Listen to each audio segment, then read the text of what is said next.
In the last class, we were talking that verse number 41, Sat nihatya trayam hitva. So sannihatya trayam hitva duyam bhitva akhilatigam ekam buddhva snute moksham iti Vedanta Dindima. So that there are 6 things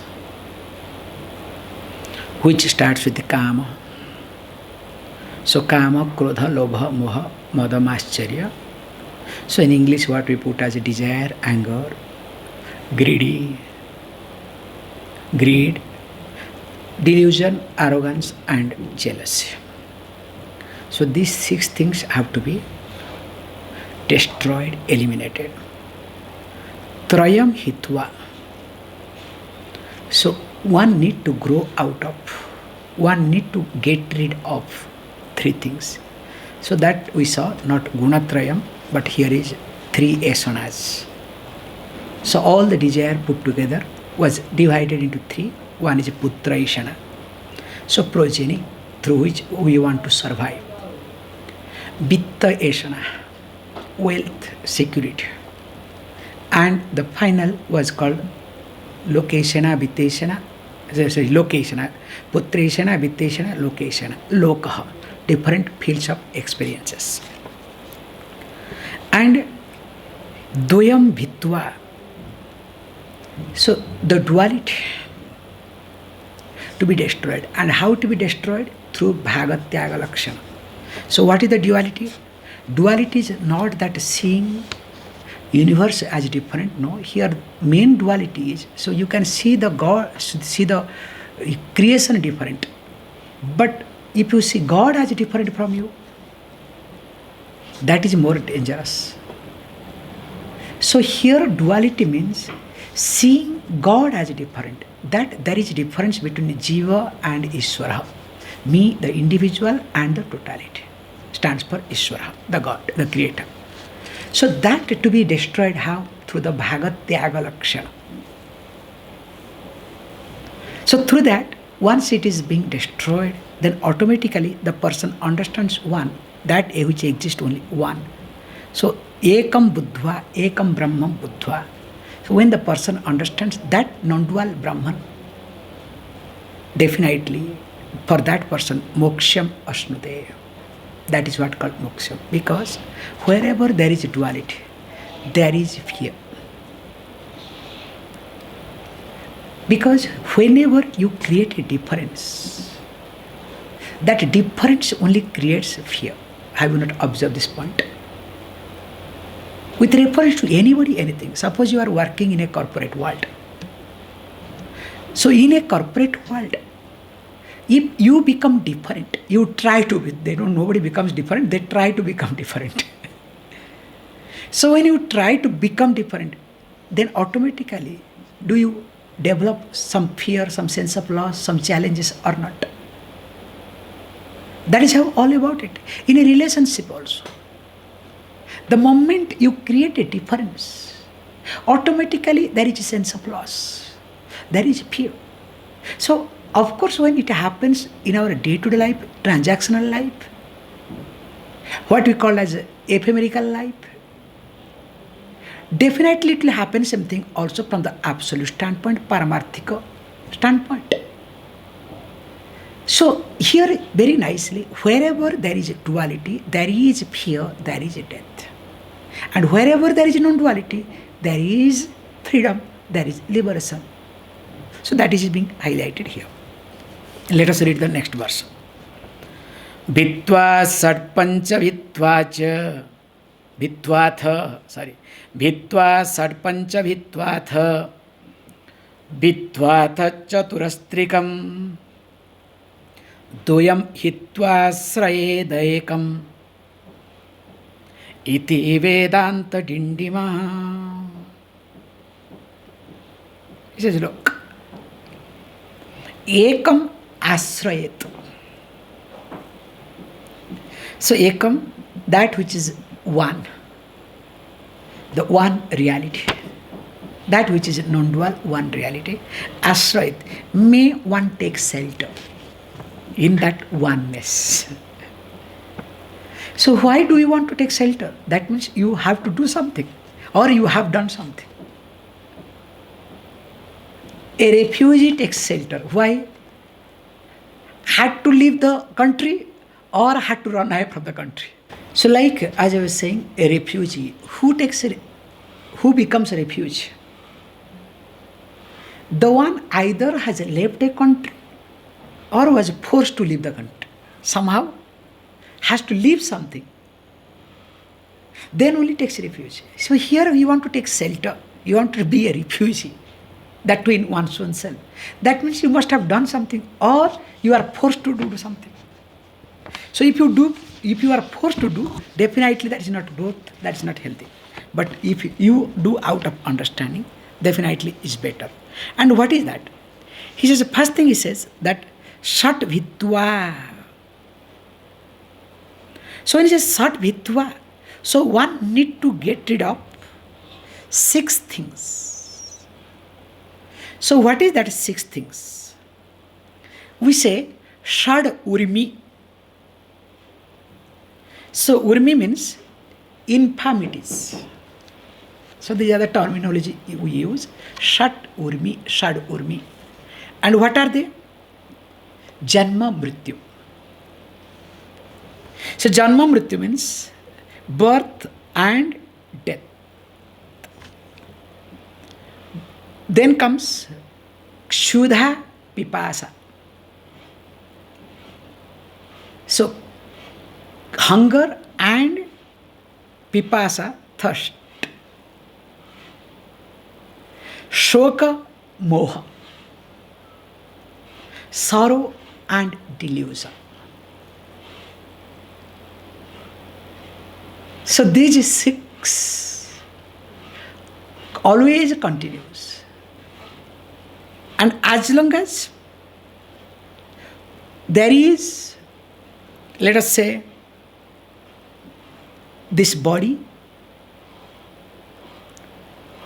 and I am connected to this body, these 6 things always will pop up. And these are the very natural, spontaneous things. Janma, Mrityu. So birth and death. And later on, Kshuddha Pipasa, the hunger and thirst. Shoka Moha, sorrow and delusion. And it's very difficult to grow out of this 6. That's why we say, in heaven, the person doesn't get, neither there is hunger nor there is thirst. So because there is no hunger, no thirst, that is how in Christianity they presented differently, which is also technically good, that you will have continuous dinner. So continuous dinner means what? You will never become hungry. Not that literally you have to take it, continuously you keep eating it, okay? Imagine if continuously keep eating, what will happen to you? So there will be no space. With a few people in heaven will be overcrowded, you understand? And they will look so ugly. So technically you have to understand this. So in short, as long as there is a body, there will be Kshuddha and Pipasa. In fact, we have this custom, especially in Hinduism, now that has been extended to different religions, including in Christianity also is there, that when a person passes away, especially on death anniversary, depends upon the system, depends upon the custom. So you make some different type of cakes, different things and offer. If you don't make anything, at least you buy some bread and give to somebody. So it is there in different culture, different things. Especially if I am right, two of them can confirm. Three, in fact, in Orthodox it is very much predominant. So in Orthodox Christianity, in Orthodox system, it is there, very much so. And however, coming back to the point, that I have seen also few cases that when a person dies without food,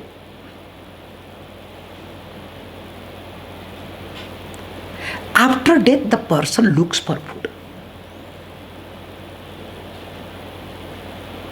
In fact, the person will appear in dreams differently to different people, asking for same food. That's why we say very carefully, whenever you see a dream of a dead person, and that too asking for food or related to food, without delaying next day, make that food, offer to birds and some people. Keep it aside, keep it outside. Because why I brought this point is, it's a very technical point to understand. Remember, this hunger and thirst is not only related to the physical body, also related to the mind. As all of you know, that more than body, mind becomes hungry. A lot of psychological experiments have been made. All of you are aware of it. Even though body does not need, as all of you know, the amount of we have fat in the body, this body can survive months together if you keep drinking water. Nothing will happen. But mind is hungry. How it happens? After death, even though body is not there, there is no need of food. But the jiva, the individual, wants food, goes crazy for food. So there what we do is, we keep the food outside. So when we keep the food outside, that diseased soul, you can say, comes and sees the food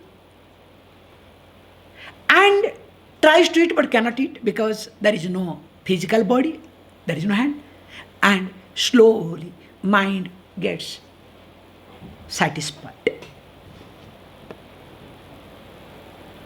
That's why especially we do that. This is a very good system we do when we do this Anteshti Kriya, the final rituals. We feed. Last moment after death also people feed it, which is technically right or wrong, don't ask me. And in fact, for sadhus also they do it here, especially other places they don't do. Here they do it in Uttarkasi. After a sadhu passes away, what they do is they give sweet. And everybody eats sweet. So this is what another custom they make it. So to make sure that you don't have any desire for food.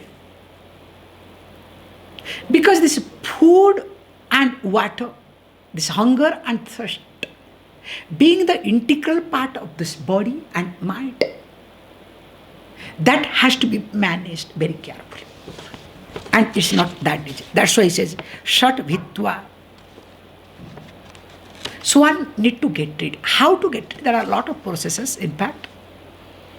Mainly what is to be done is, morning, when one gets up, especially in Indian context, I can say, especially in Indian women cases, a very unfortunate thing sometimes. Of course, we enjoy, no doubt in it. Indian woman gets up thinking of food, bed thinking of food. Not for herself, okay?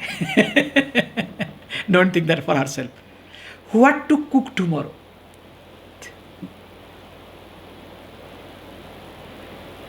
Morning starts in the kitchen, poor lady, and goes to bed. Sometimes they go to bed, means start dozing in the kitchen, okay?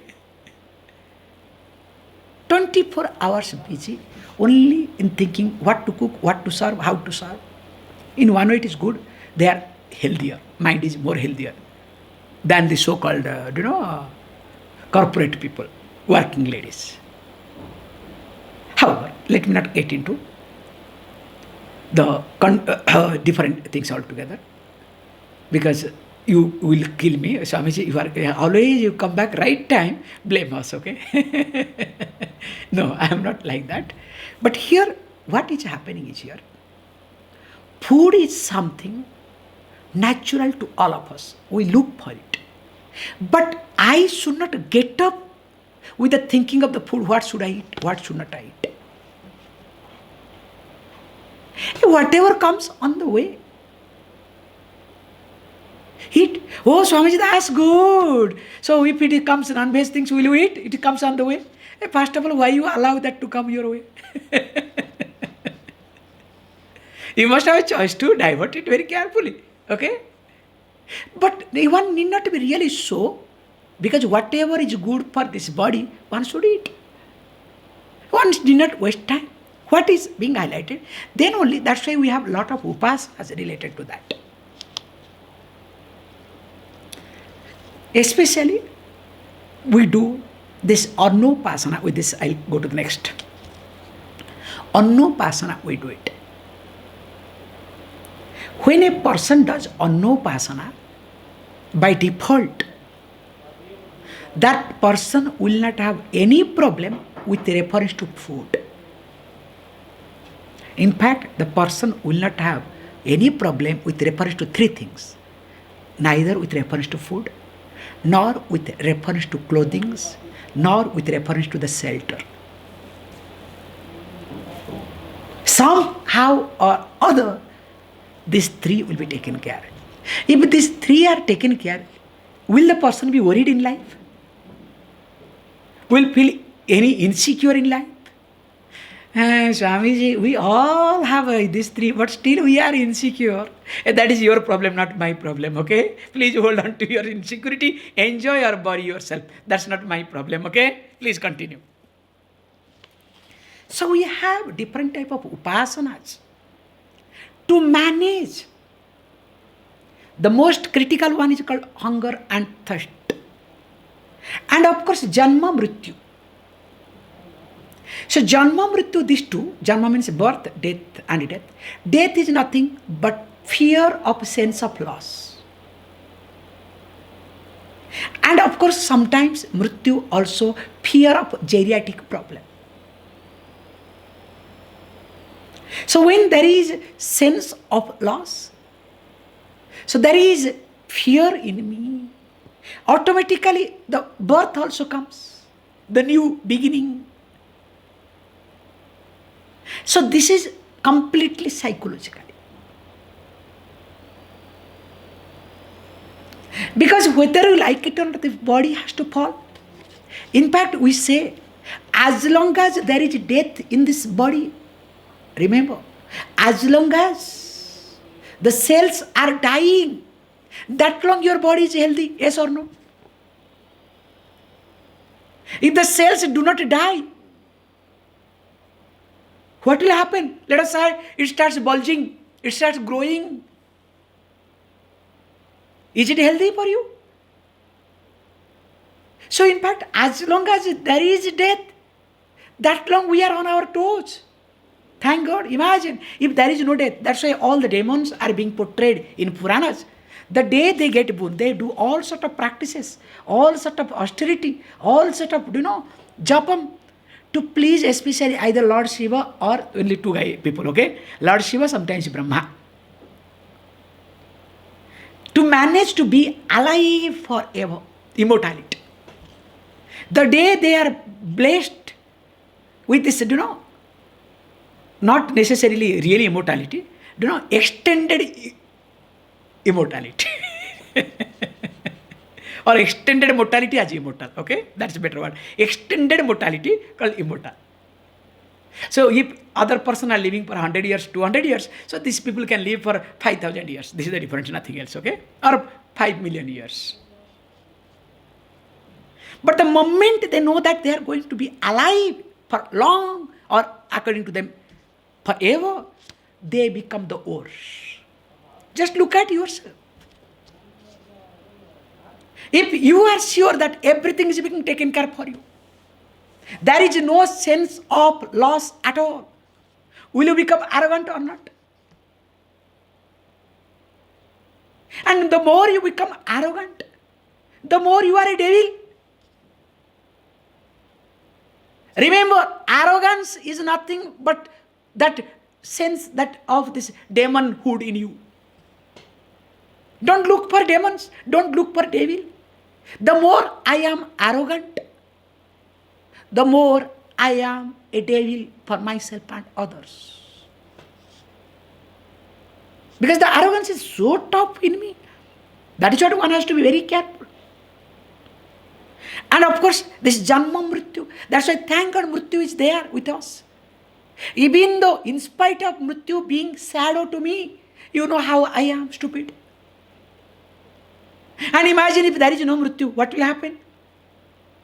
That's why all of you, this is what, in fact for me it was amazing, but for many of you, first day when you see the white hair, what happens to you? No, I am becoming old. Because for me, I don't know, I remember I was looking for white hair. I let it come faster, okay? Because quicker white hair, because better I look matured, okay? Coming back. So, the first day when white hair comes, how you feel? Many people remove and they forget, more you remove, more it becomes white, okay? And they also color it, you know what are the things you people do, and also continuing doing. However, so how that fear comes in? The sense of, being old. What people will think, whether I will be accepted, appreciated or not. So these are the natural thing that happens. So that is what is being highlighted. Janma and Mrityu, always there, but I did not succumb to it. And of course, the final one was Shoka Moha. There will be difficulties. There will be sense of losing people. There will be always, things will run away. Means things will go away from me. People will run away from me. Things will not move according to my way, and need not. Better, need not, should not. But what happens with reference to that? There is a shokam in me, sorrow. There is a moha, there is delusion in me. That also need to be worked continuously. Because unless and until the person works continuously with this, definitely is going to make life more and more complicated. So that's why this is 6 things to be handled very carefully. Then he says, okay, fine. After that, what happens? Atha panchavitva. So there are 5 things that one need to get rid of it. So what are these 5 things? He says 5 things are nothing that after this short urmi, 5 sense pleasures. So each pleasure is connected to one sense organs. Like, our great person, okay, my favorite fellow, okay. So he had 3 monkeys, okay. So instead of 5, he made 3 monkeys, okay. And interestingly, he did not create. Actually, he is a perfect copied fellow. If you want to understand how to copy, think of Mahatma Gandhi. That fellow was very good in copying others. This concept actually, recently we saw on social media, very nicely they are circulating, is in one of the very old temple And that temple goes dated back to more than Buddha's era. So in that temple, there are 3 monkeys exactly portrayed this way.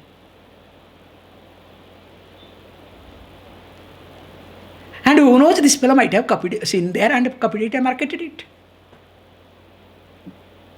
Because when a popular person talks something, that is what is being accepted. However, here 3 monkeys stands for 3 sense pleasures in a different way. Here is sense pleasure. So here we need to imagine 5 monkeys, okay? That's why I stretch, nothing else, okay? So all these 5 sense pleasures. And of course, then he says, Atha Chaturastrikam. Then again, Chaturastrikam Bhitva means 4 and 3. So what are the 4? 4 is 4 types of mind. Mana, Buddhi, Chitta, Ahankar.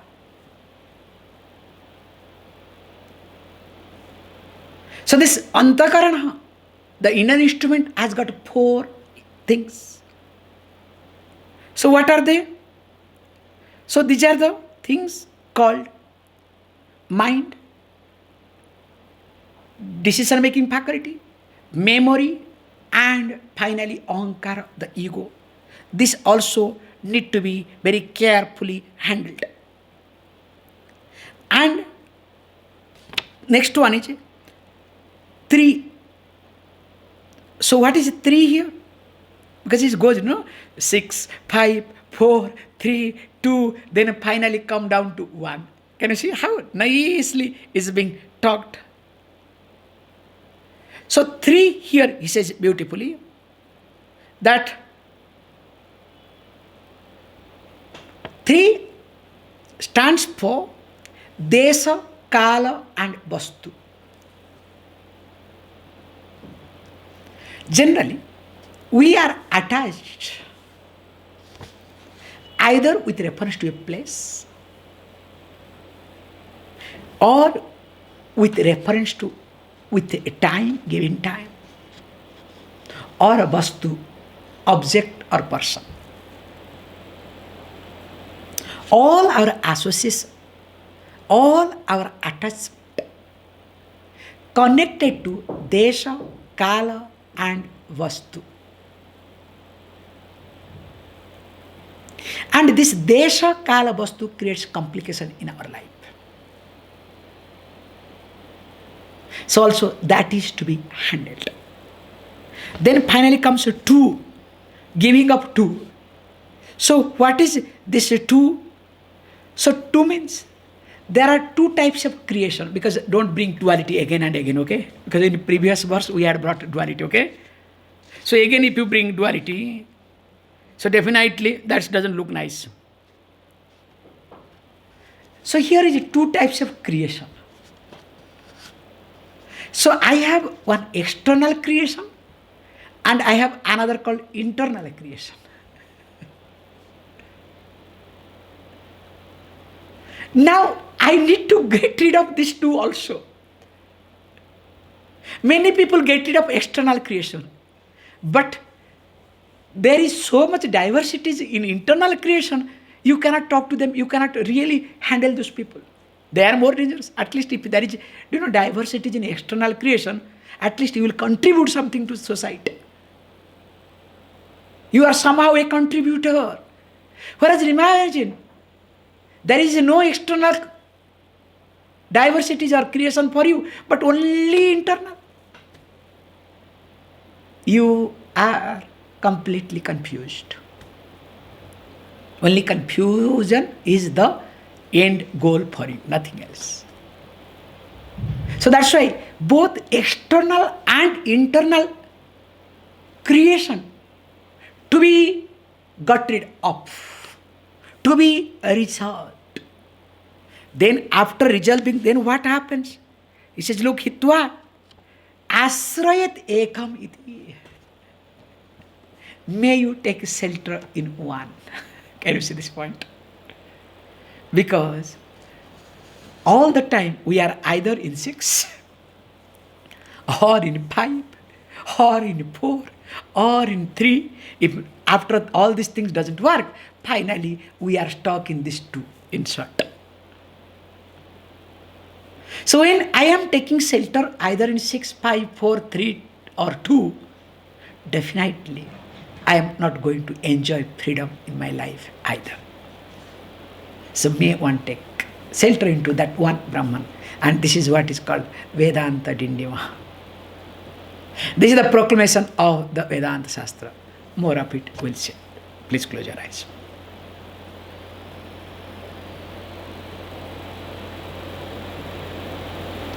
Om Purnamada Purnamidam Purnat Purnamudachyate Purnasya Purnamadaya Purnameva Vashishyate.